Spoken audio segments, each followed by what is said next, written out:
Hello everyone, मेरा नाम सुकृति सिंह है।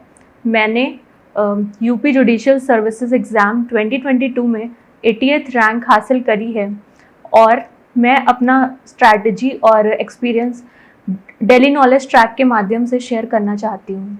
मैंने अपनी schooling girls high school and college Prayagraj से करी है। उसके बाद मैंने अपना BLLB honours university of Allahabad से 2020 में कंप्लीट किया था और उसके बाद मैंने अपना LLM कंप्लीट किया है 2022 में और फिर मैंने यूपी जुडिशियल सर्विसेज की प्रिपरेशन स्टार्ट कर दी थी।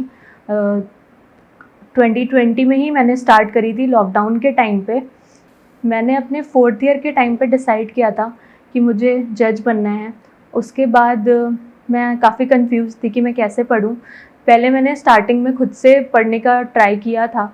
मैंने बुक से पढ़ाई करी और अपने जो मेरे कॉलेज के नोट्स से थे मैं उससे पढ़ रही थी। फिर ये मेरी पूरी तैयारी 5th ईयर के टाइम पे मैं सेल्फ स्टडी कर रही थी।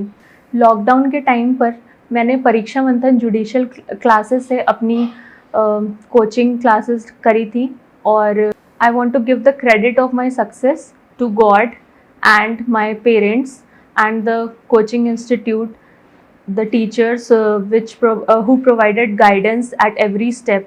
यूपी जुडिशियल सर्विसेज का एग्ज़ाम 3 स्टेजेस में होता है, प्रीलिम्स, मेंस और इंटरव्यू। प्रीलिम्स में 2 पेपर होते हैं, GS का पेपर जो कि पेपर 1 होता है और लॉ का पेपर जो पेपर 2 होता है। ये मॉर्निंग और इवनिंग शिफ्ट में सेम डे होता है। तो GS में आपको टोटल 150 मार्क्स के क्वेश्चंस होते हैं और क्वेश्चंस भी 150 ही होते हैं और लॉ में 150 क्वेश्चंस होते हैं, 2 मार्क्स ईच, जिसका वेटेज 300 मार्क्स होता है। GS के लिए मैंने स्टैटिक पोर्शन के लिए लूसेंट रेफ़र करी थी। उसके अलावा मैंने घटना चक्र से MCQs प्रैक्टिस किए थे और करंट अफेयर्स पोर्शन के लिए मैंने परीक्षा मंथन की ही लक्ष्य मैगज़ीन आती है जिसमें काफ़ी डिटेल में होता है, हमारे UPPCS के एग्ज़ाम के अकॉर्डिंग ही वो बुक है। उसमें जितने भी टॉपिक्स हैं करंट अफेयर्स के वो उसी अकॉर्डिंग प्रिपेयर किए जाते हैं जैसे हमारे एग्ज़ाम में आते हैं, तो उससे मुझे काफ़ी हेल्प मिली। उसके अलावा मेरी कोचिंग में रेगुलर टेस्ट होते थे तो मैं टेस्ट सारे देती थी और करंट अफेयर्स की हमें शीट मिलती थी तो मैंने उससे भी प्रिपेयर किया है। करंट अफेयर्स के लिए मंथली मैगज़ीन तो मैंने रेफ़र करी ही, साथ ही साथ अगर आप न्यूज़पेपर पढ़ते हैं तो वो बहुत अच्छी चीज़ है, लेकिन न्यूज़पेपर पढ़ने की मेरी पर्सनली बहुत हैबिट नहीं थी। तो मैं ऑनलाइन जो भी न्यूज़ रहती है, ऑनलाइन ऐप्स काफ़ी सारे मैंने डिफरेंट सोर्सेज से रेफ़र करके कोई भी जो लीडिंग न्यूज़ चल रही होगी वो मैं अच्छे से प्रिपेयर कर लेती थी उस टॉपिक को। GS में जो हिस्ट्री का पोर्शन है, हम लोग जब प्रीवियस ईयर एनालाइज़ करते हैं तो मोस्टली हमें मॉडर्न हिस्ट्री के क्वेश्चंस ज़्यादा दिखते हैं। तो ये चीज़ हमारे साथ हुई थी कि हमने मॉडर्न हिस्ट्री पे ज़्यादा फोकस किया था, लेकिन हमारे साथ जो पेपर पैटर्न था वो ऐसा आ गया था कि उसमें सारे पोर्शन से क्वेश्चंस आए थे, एंशिएंट हिस्ट्री, मिडिवल हिस्ट्री और आर्ट एंड कल्चर से। तो इसके लिए मैं सजेस्ट करूँगी कि आप लूसेंट को अच्छे से पढ़ लें कि आपको एक बेसिक आइडिया मिल जाए कि अगर आपको ऐसे आप फंस जाते हैं पेपर में तो आप उसमें कुछ तो लिख के आए ही। हिस्ट्री के अलावा GS में ज्योग्राफी भी आता है, तो ज्योग्राफी के लिए जो भी कोई आप एक तो लूसेंट आप रेफ़र कर सकते हैं। उसके अलावा अगर आपकी कोई स्कूल टाइम की पास कोई बुक है तो आप उससे भी अपना बेसिक ज्योग्राफी प्रिपेयर कर सकते हैं, उसमें प्रॉब्लम नहीं होगी। बट आप अगर लूसेंट पे स्टिक रहेंगे तो आपको ज़्यादा हेल्प होगा। और ज्योग्राफी के लिए मैंने आज तक कोई अलग से प्रिपरेशन नहीं करी थी। पॉलिटी पोर्शन में मैंने बैराक पढ़ी थी कॉन्स्टिट्यूशन की, उसके अलावा मैंने लूसेंट ही रेफ़र करी थी और मैंने क्वेश्चंस लगाए थे और टेस्ट सीरीज़ प्रैक्टिस करी थी। इसके अलावा आपका इकोनॉमिक्स जो है वो भी लूसेंट में कवर हो जाएगा, बेसिक कॉन्सेप्ट्स, और आप ऑनलाइन भी सोर्सेज को रेफ़र कर सकते हैं बेसिक कॉन्सेप्ट को समझने के लिए। इंटरनेशनल करंट अफेयर्स भी लक्ष्य मैगज़ीन में होते हैं और आप डेली सोर्सेज में न्यूज़पेपर और ऑनलाइन सोर्सेज दोनों आप रेफ़र कर सकते हैं, जो भी आपको सूटेबल पड़े।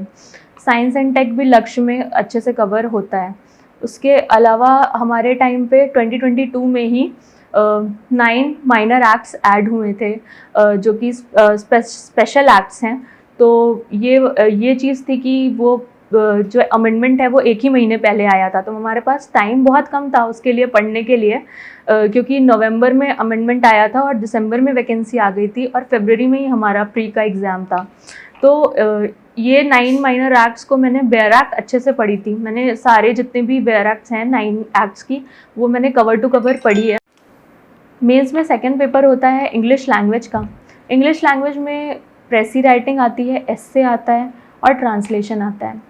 एस्से के लिए मैंने ऑनलाइन सोर्सेज से जो भी लेटेस्ट टॉपिक्स चल रहे हैं, लेटेस्ट न्यूज़ में या फिर ट्रेडिशनल, मैंने ऐसे डिवाइड किया था, टॉपिक सर्च किए थे, ट्रेडिशनल टॉपिक्स जो भी प्रीवियस ईयर में आए हैं यूपी में और दूसरे स्टेट के एग्ज़ाम्स में भी, उसकी मैंने एक लिस्ट बना के रखी हुई थी। और करंट अफेयर्स में भी जो चीज़ें चल रही हैं करंट में, उसकी भी मैंने एक लिस्ट प्रिपेयर करके रखी थी। दोनों के मैंने स्केलेटन नोट्स बना के रखे हुए थे एस्से में, कि ताकि मेरे पास हेडिंग्स रहे। और मैंने ऐसे पढ़ा था, मैंने ऑनलाइन सोर्सेज से ऐसे पढ़ा है। मैंने परीक्षा मंथन की भी एक बुक आती है ऐसे की, उसको भी मैंने रेफ़र किया है। तो और क्योंकि करंट अफेयर्स पढ़ रहे थे, तो करंट अफेयर्स का भी मैंने काफ़ी कंटेंट लिया है अपनी एस्से राइटिंग में। करंट अफेयर्स से आपका एस्से स्टैंड आउट करता है, ये चीज़ काफ़ी मुझे हेल्पफुल रही। तो एस्से की टॉपिक लिस्ट बनाने के बाद मैंने उसे ऑनलाइन सोर्सेज से उन टॉपिक्स को रीड किया है और फिर मैंने अपने स्केलेटन नोट्स प्रिपेयर किए। उनके लिए मैंने कोट्स सर्च किए हुए थे हर एस्से के लिए, क्योंकि बहुत हमारी कोचिंग में भी ये चीज़ बताई जाती है और मैंने ऑनलाइन भी पास्ट ईयर टॉपर्स को देखा था कि वो लोग कोट के लिए रेफ़र करते थे। तो मैंने कोट्स सर्च करके अपने हर एस्से के ऊपर कोट लिखा था। बहुत सारे कोट्स आप को रिमेंबर नहीं होंगे, मेमोराइज़ करना डिफ़िकल्ट होता है क्योंकि लॉ के भी बहुत सारे सब्जेक्ट्स होते हैं। तो आप थोड़े कॉमन कोट्स ढूँढिए जो 2-3 एस्से में आपके फ़िट हो जाएँ, तो उससे आपको हेल्प होगी। इसके अलावा मैंने इंग्लिश लैंग्वेज एस्से का टेस्ट भी दिया था। मैंने पूरे इंग्लिश लैंग्वेज पेपर का टेस्ट दिया है। बहुत सारे जो एस्पिरेंट्स हैं, उन्हें लगता है कि इंग्लिश लैंग्वेज और हिंदी लैंग्वेज शायद वो ऐसे भी अटेम्प्ट कर लेंगे, लेकिन आपको टेस्ट देना बहुत ज़रूरी है हर सब्जेक्ट का। हर सब्जेक्ट का वेटेज है, भले ही 100 मार्क्स का वेटेज है यहाँ पे इंग्लिश लैंग्वेज का, और हिंदी लैंग्वेज का भी 100 मार्क्स का वेटेज है, जो कि लॉ सब्जेक्ट्स के कम है, लेकिन वही चीज़ होती है जो आपको सिलेक्शन में हेल्प करती है। लॉ तो सारे बच्चे पढ़ रहे होते हैं, लेकिन जीके और इंग्लिश लैंग्वेज और हिंदी लैंग्वेज, इस पे भी आप फोकस करिए और इनके टेस्ट तो आप ज़रूर लिखिए, इनके टेस्ट मिस मत करिएगा कभी भी। ऐसे के अलावा इंग्लिश लैंग्वेज के पेपर में प्रेसी भी आती है। तो प्रेसी तो मैंने पास्ट ईयर पेपर से ही प्रैक्टिस करी थी। प्रेसी का मुझे ये आइडिया था कि 1/3 लिखते हैं, तो उस अकॉर्डिंग मैंने क्योंकि मेरे स्कूल में भी ये चीज़ प्रेसी की प्रैक्टिस कराई जाती थी, तो मुझे प्रेसी में बहुत ज़्यादा डिफ़िकल्टी नहीं हुई। लेकिन आप उसको निगलेक्ट मत करिए, प्रैक्टिस करिए। जितना आप प्रैक्टिस करेंगे और आप टेस्ट देंगे, तो टेस्ट में आप अपने मार्क्स के अकॉर्डिंग आप खुद को एनालाइज़ कर सकते हैं कि आपके क्या इश्यूज़ हो रहे हैं प्रेसी में। और वो प्रेसी भी बहुत इम्पॉर्टेंट है, उसको निगलेक्ट मत करिए। इसके अलावा ट्रांसलेशन भी यूपी में काफ़ी इम्पॉर्टेंट होता है। वेटेज बहुत ज़्यादा नहीं है, लेकिन यहाँ पे एक मार्क्स भी बहुत इम्पॉर्टेंट है। तो ट्रांसलेशन के लिए, क्योंकि मैंने लक्ष्य मैगज़ीन पढ़ी थी, तो लक्ष्य मैगज़ीन करंट अफेयर्स के लिए होती है, वो हिंदी में आती है, तो उससे मुझे ट्रांसलेशन में बहुत हेल्प हुई थी। मैंने हिंदी टू इंग्लिश ट्रांसलेट किए थे अपने, क्योंकि मेरी जो स्टडी का मीडियम है वो इंग्लिश है, तो वो मैं हिंदी की लक्ष्य मैगज़ीन को इंग्लिश में ट्रांसलेट करके रखती थी।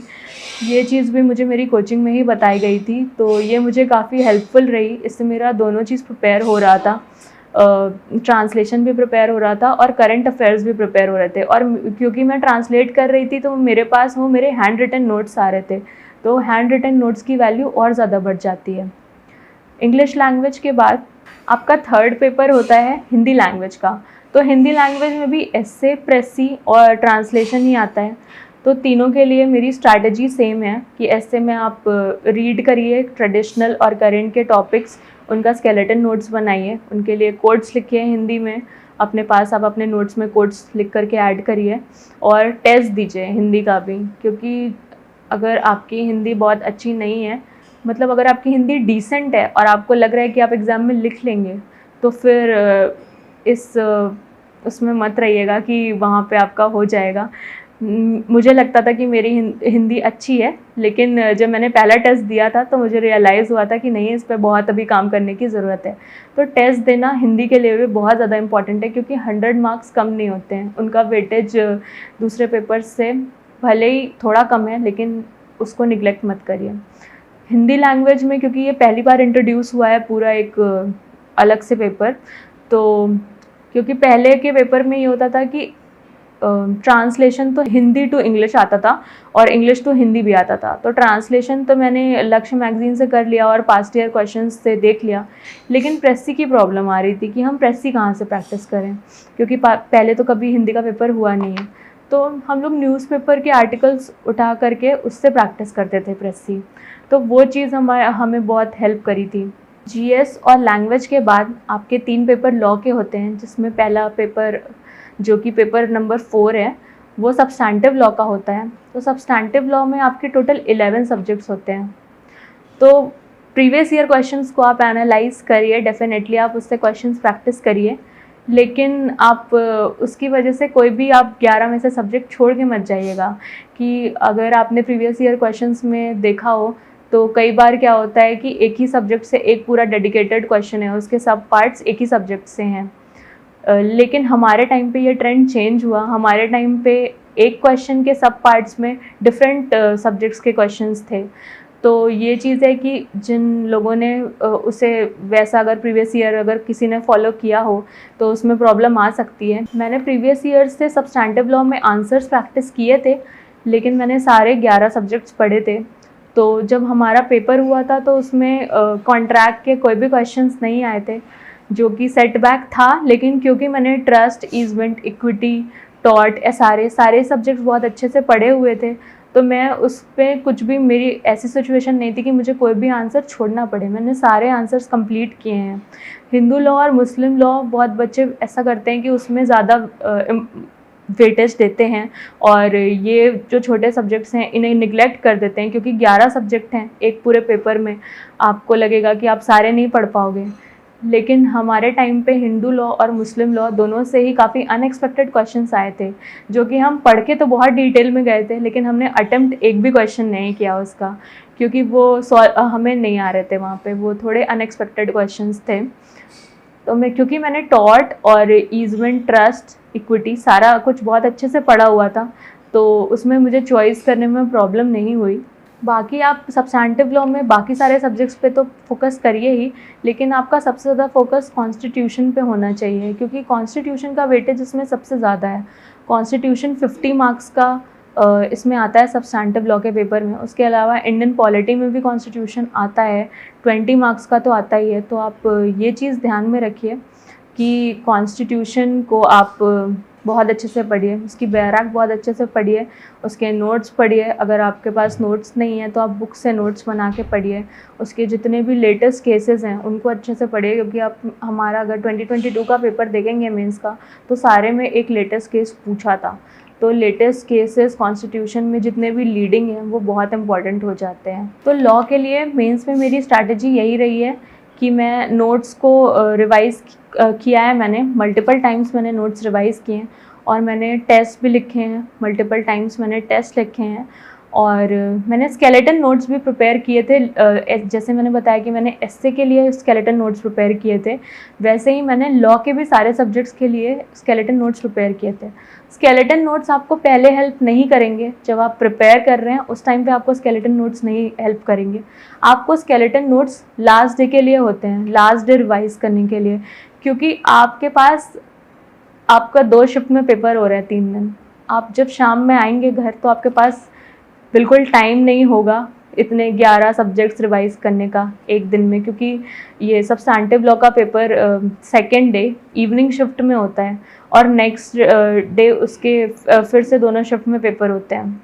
तो स्केलेटन नोट्स प्रिपेयर करने का तरीका ये होता है कि आप उसमें जो भी जितने टॉपिक्स हैं, एक आप कोई टॉपिक उठाइए और उसकी जो हेडिंग्स हैं वो आप लिख लीजिए। वो आपकी एक पैराग्राफ से ज़्यादा, मतलब पैराग्राफ में नहीं बोलूँगी, अगर आप कोई A4 शीट पेपर है तो वो आपके हाफ पेपर से ज़्यादा नहीं होना चाहिए, क्योंकि आप उसमें सिर्फ हेडिंग्स लिखिए और केस लॉ ऐड करिए। जो भी आपको उसमें लीडिंग केस लॉ लग रहा है या फिर रीसेंट केस लॉ लग रहा है, लेकिन किसी भी टॉपिक में आप मेरे हिसाब से एक केस लॉ से ज़्यादा ऐड मत करिए। कोई बहुत इंपॉर्टेंट टॉपिक है तो उसको तो वो एक्सेप्शन है, लेकिन जो लेस इंपॉर्टेंट टॉपिक्स हैं उसमें अगर आप एक केस से ज़्यादा ऐड करेंगे तो वो आप ना तो मेमोराइज़ कर पाएंगे, ना आप रिवाइज़ कर पाएंगे, और ना आप वहाँ पे रिप्रोड्यूस कर पाएंगे अपनी आंसर शीट में। तो ये चीज़ है कि केस लॉज बहुत ज़्यादा मतलब इन क्वांटिटी फोकस करने से ज़्यादा आप लीडिंग केसेस और कोई लेटेस्ट में बहुत ज़्यादा लीडिंग केस है तो उसके अकॉर्डिंग ही आप प्रिपेयर करिए। तो स्केलेटन ऐसे प्रिपेयर करते हैं कि जब एग्ज़ाम के जो 3 दिन हैं तो आप सिर्फ वो स्केलेटन नोट्स एक बार को देख लेंगे तो आपके अंदर कॉन्फिडेंस आ जाएगा कि हाँ ये मेरी हेडिंग्स हैं और मैं ऐसे लिख लूँगी। या फिर अगर आपको केस लॉज जैसे भूलते हैं तो वो आप लास्ट मोमेंट उनके नाम देख के जाएंगे तो वो आपको याद रहेंगे एग्ज़ाम हॉल में, उसमें आपको कोई प्रॉब्लम नहीं होगी। और क्योंकि स्केलेटन नोट्स इतने छोटे होते हैं कि मैं कॉन्स्टिट्यूशन के बताऊं कि मेरे कॉन्स्टिट्यूशन के 10 पेज से ज़्यादा स्केलेटन के नोट्स नहीं हैं। तो आपको अगर ये चीज़ रिवाइज़ करनी है पहले दिन पहले दिन आपका जीएस का पेपर होगा, फिर इंग्लिश लैंग्वेज का पेपर होगा। जब आप शाम में आएंगे तो आपको 11 सब्जेक्ट पढ़ने हैं नेक्स्ट डे के लिए, कॉन्स्टिट्यूशन पेपर के लिए, सब्सटैंटिव लॉ वाले पेपर के लिए। तो उसमें जब आपके स्केलेटन नोट से आप पढ़ोगे तो आपका रिविजन भी हो जाएगा, कॉन्फिडेंस भी आएगा और आप पैनिक भी नहीं करोगे कि आपने कोई भी सब्जेक्ट को छोड़ दिया है आखिरी दिन। मेंस में जो पेपर 5 होता है वो प्रोसीजर और एविडेंस का होता है। तो उसमें प्लेन WS आता है और जजमेंट राइटिंग उसके ऑप्शनल में आता है। इसके अलावा CPC, CRPC और एविडेंस से भी आपको क्वेश्चंस अटेम्प्ट करने होते हैं। तो आप प्लेन WS और जजमेंट राइटिंग में से चूज़ कर सकते हैं कि आपको क्या लिखना है। मैंने प्लेन WS को चूज़ किया था क्योंकि मेरे मेंटोर्स ने हमें यही गाइड किया था, क्योंकि CPC, CRPC और एविडेंस भी है। तो अगर हम जजमेंट राइटिंग को ये करेंगे फोकस, तो क्योंकि जजमेंट राइटिंग क्रिमिनल जजमेंट होती है और अगर उसमें कन्विक्शन का वो आ जाता है क्वेश्चन तो वो बहुत लेंथी हो जाएगा और बहुत टाइम टेकन हो जाएगा। प्लेन WS आप अच्छे से हेडिंग्स में लिख सकते हैं और वो जल्दी कंप्लीट हो जाता है, उसमें बहुत प्रॉब्लम नहीं होती है। ये मेरा पर्सनल एक्सपीरियंस भी रहा है। उसके अलावा मेरे मेंटोर्स ने भी मुझे यही गाइड किया है कि प्लेन WS को ही आप प्रेफर करिए। मार्क्स में कोई बहुत डिफरेंस नहीं आता है, लेकिन आप अपनी स्ट्रैटेजी ऐसी रखिए कि आप प्लेन WS अगर आप अटेम्प्ट करेंगे तो आपको अगर स्पीड की प्रॉब्लम है तो आपका पेपर छूटने वाली पोजीशन नहीं आएगी। प्लेन WS पे मैंने फोकस रखा था, मैंने उसकी प्रैक्टिस करी थी, लेकिन मैंने जजमेंट राइटिंग को भी कम्प्लीटली निगलेक्ट नहीं किया था क्योंकि मेरी हमेशा से ये स्ट्रैटेजी रही है कि जो सिलेबस है मैं उसको पूरा पढ़ती हूँ। सिलेबस में जितनी भी चीज़ें लिखी हैं वो मैं हर एक चीज़ को कवर करके पढ़ती हूँ, क्योंकि वो प्रीवियस ईयर क्वेश्चन आपके लिए एक रेफरेंस के लिए होते हैं, लेकिन वो ना तो आयोग सोली रिलाई करता है, ना आपको सोली रिलाई करना चाहिए उन पे। तो मैंने जजमेंट राइटिंग का भी फॉर्मेट देखा था, मैंने जजमेंट राइटिंग भी 1-2 में प्रैक्टिस करके गई थी कि मुझे उसमें अगर मैं फंसती हूँ कि प्लेंट कोई ऐसी आ रही है कि मुझे नहीं आ रहा है और जजमेंट राइटिंग ईजी आई है तो मैं जजमेंट राइटिंग अटेम्प्ट कर पाऊँ। मेरे टाइम पे एक चीज़ और हुई कि पहली बार फ्रेमिंग ऑफ इश्यूज़ ऐड हुआ। तो फ्रेमिंग ऑफ इश्यूज़, क्योंकि मैंने पास्ट में दूसरे स्टेट्स की भी प्रिपरेशन करी है, तो जजमेंट राइटिंग में सिविल जजमेंट राइटिंग की भी मैंने प्रिपरेशन करी है, तो फ्रेमिंग ऑफ इश्यूज़ का फॉर्मेट वहाँ से मुझे पता था और मुझे पता था कि फ्रेमिंग ऑफ इश्यूज़ में क्या लिखते हैं। तो आप भले ही अगर आप प्लेन WS को फोकस कर रहे हैं, लेकिन आप जजमेंट राइटिंग को कम्प्लीटली निगलेक्ट मत करिएगा, क्योंकि हमारे टाइम पे 2022 में 10 या फिर 15 मार्क्स का शायद पूरा फ्रेमिंग ऑफ इश्यूज़ भी आया था प्लेन WS के साथ। तो वो चीज़ अगर मैंने जजमेंट राइटिंग प्रैक्टिस नहीं की होती तो वो मार्क्स मुझे नहीं स्कोर कर पाती मैं उन्हें। इसके बाद पेपर 5 में CPC, CRPC और एविडेंस होता है। तो लॉ की जो मेरी स्ट्रैटेजी रही है वो इसके लिए भी कुछ अलग नहीं है। इसमें भी यही है कि मैंने बैराक को मल्टीपल टाइम रिवाइज़ किया है, मैंने अपने क्लास नोट्स को भी मल्टीपल टाइम रिवाइज़ किया है, मैंने आंसर राइटिंग प्रैक्टिस की है, मैंने स्केलेटन नोट्स बनाए हैं। तो CPC, CRPC, एविडेंस तीनों में मैंने ये चीज़ करी है। एविडेंस और CRPC मैंने कवर टू कवर बैराक पढ़ी है और CPC मैंने कवर टू कवर नहीं पढ़ी है। CPC के मैंने इम्पॉर्टेंट चीज़ें जो भी मेरे क्लास में बताए गए थे मैंने उन्हीं को रेफ़र किया है। मैंने एक जनरल आइडिया सीपीसी में सारे ऑर्डर्स का लिया कि कुछ अगर अनएक्सपेक्टेड आ जाता है और मैं फंस जाती हूँ उस चीज़ में, तो मैं उसे ब्लैंक ना छोड़ूँ, अटेम्प्ट करके आऊँ। लेकिन मैंने सीपीसी पूरा नहीं पढ़ा है। इसके अलावा मैंने सीआरपीसी और एविडेंस पूरा पढ़ा है। तो ये चीज़ मेरे लिए पेपर में हेल्पफुल रही है, क्योंकि यूपीपीसीएसजे का पैटर्न रहा है कि ये जो एविडेंस और प्रोसीजर का पेपर प्रीवियस ईयर भी आप देखेंगे तो ट्रेंड ऐसा नहीं रहता कि हमेशा जो मेन टॉपिक्स हैं, इंपॉर्टेंट टॉपिक्स, उन्हीं से आता है। काफ़ी बार एविडेंस में जो पीछे के लास्ट के सेक्शंस हैं 130 के बियॉन्ड, वहाँ से भी क्वेश्चंस पूछे गए हैं। ये मैंने देखा था अपने प्रीवियस ईयर क्वेश्चंस में भी कि सेक्शन 150 और उसके आगे के भी क्वेश्चंस आए थे। तो मैंने क्योंकि कवर टू कवर पढ़ा हुआ था, तो मुझे बहुत ये प्रॉब्लम नहीं हुई एविडेंस के क्वेश्चन अटेम्प्ट करने में, क्योंकि हमारे टाइम पे भी अनएक्सपेक्टेड तो मैं नहीं कहूँगी, लेकिन जो मेजर टॉपिक्स जैसे कि कन्फेशन हो गया, एडमिशन हो गया या जजमेंट, ये सारे टॉपिक से हट के भी अलग टॉपिक्स आए थे। जैसे हमारे टाइम पे अभी जो मुझे याद आ रहा है, सेक्शन 148 से भी क्वेश्चन पूछा गया था एविडेंस का, जो कि बहुत बच्चे नहीं पढ़ते हैं। मतलब मुझे लगता था कि ये बहुत इम्पॉर्टेंट नहीं है, लेकिन तब भी मैंने सारा पढ़ा था अपनी पूरा सिलेबस प्रिपेयर करने की हैबिट की वजह से। इसके अलावा सीआरपीसी पे अगर आप जाएं, सीआरपीसी वास्ट है बहुत, 484 सेक्शंस हैं उसमें, लेकिन तब भी आप उससे डरिए नहीं, आप उसको भी पूरी बैराक पढ़िए, क्योंकि आपको नहीं पता कि कौन से पोर्शन से क्वेश्चंस आ जाएंगे। सीआरपीसी में हमारे टाइम पे बेसिक क्वेश्चंस आए थे, बहुत डिफ़िकल्ट क्वेश्चन नहीं आए थे। मुझे सीआरपीसी से डर लगता है थोड़ा, लेकिन मैंने जो मेरे 2 क्वेश्चंस अटेम्प्ट किए हैं उसमें चॉइस में, वो मैंने सीआरपीसी से ही अटेम्प्ट किए हैं। और इसके लिए भी मेरी स्ट्रैटेजी वही सेम रही है जो दूसरे लॉ सब्जेक्ट्स के लिए रही है। सीआरपीसी के बाद सीपीसी में, जैसे कि मैंने बताया, मैंने पूरा नहीं पढ़ा था सीपीसी में भी मैंने बैराक पढ़ी है। मैंने सेक्शन सारे पढ़े हैं, लेकिन ऑर्डर्स मैंने सारे रूल्स एकदम रीड नहीं किए हैं। रूल्स में जो भी इम्पॉर्टेंट कॉन्सेप्ट्स हैं उसी को रीड किया है सीपीसी के लिए।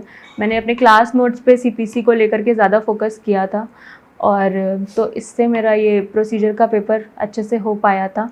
मेंस में पेपर 6 पीनल, रेवेन्यू और लोकल लॉज का होता है, तो जिसमें कि आपके यूपी के लोकल लॉज आते हैं। मेंस के पेपर में लोकल लॉज का वेटेज बहुत ज़्यादा है। इसमें 7 एक्ट्स आपको पढ़ने पड़ते हैं और इनका वेटेज 150 मार्क्स का होता है। 200 में से टोटल 50 मार्क्स के आईपीसी का पोर्शन होता है और लोकल लॉज का 150 मार्क्स का पोर्शन होता है। हमारे मेंटोर्स ने हमें यही सिखाया था कि लोकल लॉ के पेपर टफ़ भले ही आपको लगे, क्योंकि बहुत सारा पढ़ने को है, लेकिन उसमें मार्क्स अच्छे मिलते हैं। तो हमने लोकल लॉ बहुत अच्छे से पढ़ा था। उसका भी मैंने बैराक्ट कोशिश करी थी कि सारे कवर टू कवर पढूं। मैंने म्यूनसिपैलिटी वाला एक्ट कवर टू कवर नहीं पढ़ा है, उसके अलावा मैंने सारे एक्ट्स कवर टू कवर पढ़े हैं। तो ये चीज़ थी कि लोकल लॉज में मैंने बैराक्ट अच्छे से पढ़ी है। बाकी परीक्षा मंथन की भी एक लोकल लॉज की बुक आती है, वो मैंने रेफ़र करी। उसमें मुझे हेल्प ऐसे हुई कि उसमें कुछ क्वेश्चंस ऐसे थे जो बैराक्ट में नहीं थे लेकिन पेपर में आए थे। जैसे कि न्याय पंचायत का क्वेश्चन था। न्याय पंचायत का जो अगर आप बैराक्ट में देखेंगे वो सेक्शन हट गए हैं न्याय पंचायत वाले, लेकिन हमारे जो ये बुक है परीक्षा मंथन वाली, उसमें ये पूरा एक चैप्टर है न्याय पंचायत का, जो मैंने अच्छे से पढ़ा था, तो मैं ये आंसर अटेम्प्ट कर पाई थी।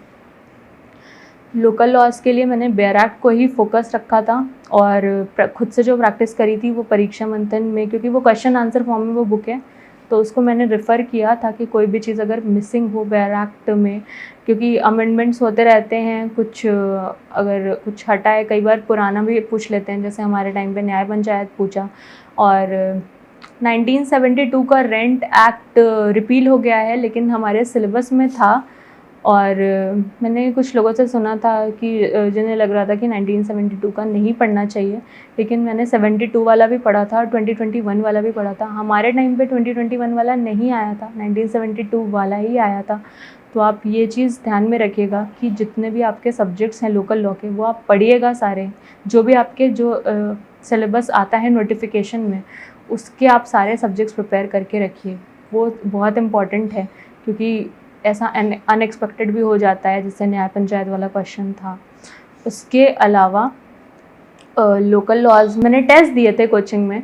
टेस्ट मुझे बहुत ज़्यादा हेल्पफुल रहे थे। स्टार्टिंग में मुझे लग रहा था कि मुझे लोकल लॉज में बहुत डिफ़िकल्टी हो रही है, मुझे इसके सेक्शंस प्रोविजंस नहीं याद हो रहे हैं, क्योंकि बाकी मेजर एक्ट तो आप कॉलेज टाइम में भी अच्छे से पढ़ते रहते हो। लोकल लॉज मैंने कॉलेज में सिर्फ रेवेन्यू कोड पढ़ा था, उसके अलावा नहीं पढ़े थे माइनर जो लोकल लॉज हैं। तो मल्टीपल टाइम टेस्ट देने से, रिविज़न करने से मुझे उसमें काफ़ी हेल्प हुई थी। बाकी आईपीसी के लिए भी मेरी सेम बाकी लॉज के जैसी ही स्ट्रैटेजी रही है। प्रीवियस ईयर क्वेश्चंस को एनालाइज करना, नोट्स पढ़ना, बेयर एक्ट रीड करना। आईपीसी की भी जो बेयर एक्ट है वो बहुत लेंदी है, लेकिन मैंने उसे पढ़ी है पूरी। प्री के टाइम पे मैंने सारे कवर टू कवर सेक्शंस अच्छे से याद कर लिए थे। मेंस के टाइम पे मैंने आईपीसी में जो लेस रेलेवेंट पोर्शन है उसको मैंने बहुत अच्छे से रिवाइज़ नहीं किया था, लेकिन हाँ मैंने एक बेसिक आइडिया दिया था कि अगर मैं उसमें फंसूँ तो मैं उसको ब्लैंक छोड़ करके ना आऊँ। लेकिन मेरा फोकस आईपीसी में मेजर टॉपिक्स पे ही था, और हमारे टाइम पे खैर लकीली मेजर टॉपिक्स ही आए थे, तो उसमें मुझे एज सच कोई प्रॉब्लम नहीं हुई थी। मल्टीपल टाइम्स टेस्ट देने से ये मुझे आईपीसी के पेपर में बहुत ज़्यादा फ़ायदा हुआ था कि जो मैंने टेस्ट कुछ दिन पहले ही टेस्ट में जो आंसर लिखा था वो सेम टू सेम आ गया था। तो उसके लिए मुझे ना तो कितने पेजेस में लिखना है ये सोचना पड़ा था, ना तो मुझे कुछ हेडिंग्स का सोचना पड़ा था, मेरा आंसर प्रिपेयर्ड था। तो ये सारा डिस्कस करने के बाद मेरा जो ये बेसिक स्ट्रैटेजी जो आपको पूरे इसके दौरान लगी होगी कि मेरा सारा फोकस था कि मैं पूरा सिलेबस पढूं, कुछ भी सिलेबस में मत छोड़ूं, क्योंकि कंपटीशन बहुत ज़्यादा है, बहुत सारे बच्चे पेपर देते हैं और आपका 1 मार्क्स, हाफ मार्क्स, 0.25 मार्क्स से रुक जाता है। तो वो सिचुएशन में आप ना आए, इसलिए आप सारा सिलेबस का सब कुछ कवर करिए, आप रिविज़न करते रहिए और टेस्ट ज़रूर दीजिए। आपको अगर लगेगा कि आपका रिवीजन करके हो गया, आपको याद आ गया रह गया, तो वैसा नहीं है। जब आप टेस्ट देंगे, आप लिखेंगे, तो आपको रियलाइज़ होगा कि आप एक पेज लिमिट में लिखते हैं, तो आपको पेजेस की जो इमेज है वो आपके दिमाग में रह जाएगी कि हाँ इस पन्ने पे मैंने ये लिखा था, ऐसे मैंने हेडिंग बनाई थी। तो जब आपका मेन एग्ज़ाम वाला दिन होगा तो वहाँ पे उस 3 घंटे में आपको पैनिक नहीं होगा कि मेरा पेपर छूट जाएगा या क्या होगा। आप अच्छे से आप अपने सारे आंसर्स बिना डर के लिख पाएंगे, क्योंकि वो आपने इतनी बार प्रैक्टिस किए होंगे। आप प्रिपरेशन करते टाइम अपनी स्ट्रैटेजी ऐसी रखिए कि प्री तो आपका कट ऑफ क्लियर करने के पर्सपेक्टिव से होता है, तो उसकी स्ट्रैटेजी मैं अलग से डिटेल में डिस्कस कर चुकी हूँ। उसका आपका उसमें मार्क्स में वो काउंट नहीं होते हैं प्री के मार्क्स। मेन आपके मेंस के जितने 1000 मार्क्स का पूरा सारे 6 सब्जेक्ट का पेपर है वही काउंट होता है, तो वो उसको अच्छे से प्रिपेयर करना सबसे ज़्यादा ज़रूरी है। तो आप आंसर राइटिंग प्रैक्टिस बहुत ज़्यादा करिए। यूपीपीसीएस जे एग्ज़ाम में थर्ड स्टेज जो होती है वो इंटरव्यू की होती है। तो इंटरव्यू से हम सबको बहुत डर लगता है, ये चीज़ है कि मुझे तो पर्सनली इंटरव्यू से डर लगता था। इंटरव्यू के लिए सबसे ज़्यादा इम्पॉर्टेंट होता है कॉन्फिडेंस, और आपके कोर कॉन्सेप्ट्स जो हैं वो आपके क्लियर हों। बहुत बच्चों को ये डाउट होता है कि लैंग्वेज, आप किस लैंग्वेज में इंटरव्यू दें। तो वैसे तो जो स्टैंडर्ड होना चाहिए वो ये कि जिस लैंग्वेज में उन्होंने क्वेश्चन पूछा है, अगर उन्होंने आपसे हिंदी में क्वेश्चन पूछा है तो आप हिंदी में आंसर करिए, और अगर उन्होंने आपसे इंग्लिश में क्वेश्चन पूछा है तो आप इंग्लिश में आंसर करिए, अगर आपकी दोनों लैंग्वेज पे अच्छी कमांड है तो। बाकी ऐसा कहते हैं कि इंटरव्यू में लैंग्वेज बैरियर नहीं होता है। अगर आपको नहीं, आप जिस लैंग्वेज में अच्छे से एक्सप्रेस कर पा रहे हैं, अगर आपको किसी भी एक लैंग्वेज में प्रॉब्लम हो रही है तो अगर आप इंग्लिश में कंफर्टेबल हैं तो आप इंग्लिश में आंसर करिए, अगर आप हिंदी में कंफर्टेबल हैं तो आप हिंदी में आंसर करिए। मेन चीज़ ये है कि आपसे वो बहुत कोई डिटेल में वहाँ पे सेक्शंस नहीं पूछेंगे या एकदम आपसे आंसर राइटिंग जैसा नहीं पूछेंगे। आप जैसे कि क्लास में टीचर्स हमें पढ़ाते हैं तो हमें वो कॉन्सेप्ट समझ में आता है, वैसे ही आपको वहाँ पे अगर जो भी क्वेश्चन वो आपसे पूछ रहे हैं आपको वो कॉन्सेप्ट बताना है, उसके जो भी एसेंशियल्स हैं आपको उसको बताना है। तो अगर आपको जो भी उन्होंने पूछा है उसको अगर आपको वो अच्छे से नहीं आता है तो आप उन्हें घुमाने की कोशिश मत करिएगा। आप स्ट्रेट फॉरवर्ड हम्बली आप डिनाई कर सकते हैं, आप बोल सकते हैं कि आई कैन नॉट, अगर आपको नहीं आता है तो आप बोल सकते हैं कि आई कैन नॉट रिकॉल, और अगर आपको आइडिया नहीं है तो आप कह सकते हैं कि I am not aware of this topic. और तो ये चीज़ है कि आप हम्बली डिनाई करने में आपके मार्क्स नहीं जाएंगे। इंटरव्यू पर्सनालिटी का टेस्ट है और नॉलेज का भी टेस्ट है डेफिनेटली, वो आपके कोर कॉन्सेप्ट से ही आपका पर्सनालिटी जज करेंगे। लेकिन अगर आपको वहाँ पे नहीं आ रहा है तो आपको, अगर आप उसमें बोल दे रहे हैं कि आपको नहीं आ रहा है तो उसमें कोई प्रॉब्लम नहीं है। मेन चीज़ इसमें यहाँ पे आपको कॉन्फिडेंस ही है। इसके अलावा इंटरव्यू में जो सबसे एक इम्पॉर्टेंट चीज़ होती है कि आपका एक्सप्रेशन, आप अपना एक्सप्रेशन जो है वो कांस्टेंट रखिए।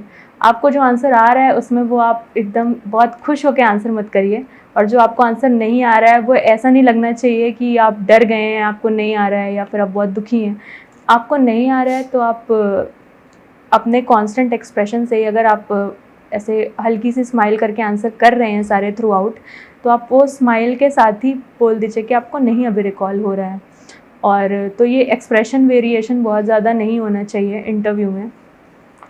ये चीज़ हो गई इंटरव्यू की। तो इंटरव्यू में कैसे अपीयर होते हैं ये मैंने बताया। इसके अलावा इंटरव्यू में आपको क्या पढ़ना है, तो इंटरव्यू का कोई सिलेबस नहीं है। वो आपसे न्यूज़पेपर का चंद्रयान पूछ सकते हैं, जो कि अगर हमारे टाइम पे जैसे चल रहा था, उसी दिन जिस दिन मेरा इंटरव्यू था उसी दिन चंद्रयान की लैंडिंग थी। तो वो खैर मेरे से नहीं पूछा गया, लेकिन हाँ मैं वो पढ़ के गई थी। और तो इंटरव्यू का कोई सिलेबस नहीं है। आप न्यूज़पेपर जो भी है वो आप पढ़ते रहिए। आप जहाँ पे भी रहते हैं, जिस एरिया में, वहाँ का लोकल न्यूज़पेपर पढ़ना बहुत ज़रूरी है कि आप अवेयर रहें अपने आसपास से। इंटरव्यू में सबसे इम्पॉर्टेंट चीज़ है कि आप अपने बारे में आप अवेयर रहिए। आप अपनी सिटी के बारे में अवेयर रहिए, आप अपनी पढ़ाई जहाँ से आपने करी है उसके बारे में अवेयर रहिए। और एक बेसिक अवेयरनेस जो कि हर इंसान में होनी चाहिए, उतनी आपको होनी चाहिए कि वहाँ पे उन्हें आपको देख के ये ना लगे कि आप तो देश दुनिया से अवेयर ही नहीं रहते हैं। तो आपको ये चीज़ रखनी है। बाकी इंटरव्यू का कोई सिलेबस नहीं है, वो कुछ भी आपसे पूछ सकते हैं, under the sun anything they can ask. So don't panic because of that. आपको पैनिक बिल्कुल भी नहीं करना है। आपको ये चीज़ रखनी है बस, जैसे कि मैंने बताया कि आप मना कर दीजिए अगर आपको नहीं आ रहा है तो, लेकिन आप पैनिक मत करिए। सिलेबस इंटरव्यू का कुछ नहीं है। आप रिवीजन अगर करना चाहते हैं तो वही जो आपने मेंस और प्री में पढ़ा है उसी को आप रिवाइज़ कर सकते हैं। बाकी अपना कॉन्फिडेंस मेंटेन रखिए, वो सबसे ज़्यादा हेल्प करेगा। तो ये तीनों स्टेजेस की स्ट्रैटेजी डिस्कस करने के दौरान आपको ये समझ में आया होगा कि मेरी बेसिक स्ट्रैटेजी क्या रही है। मैंने सारा जो सिलेबस है उस पर फोकस किया है, प्रीवियस ईयर क्वेश्चन पे फोकस किया है।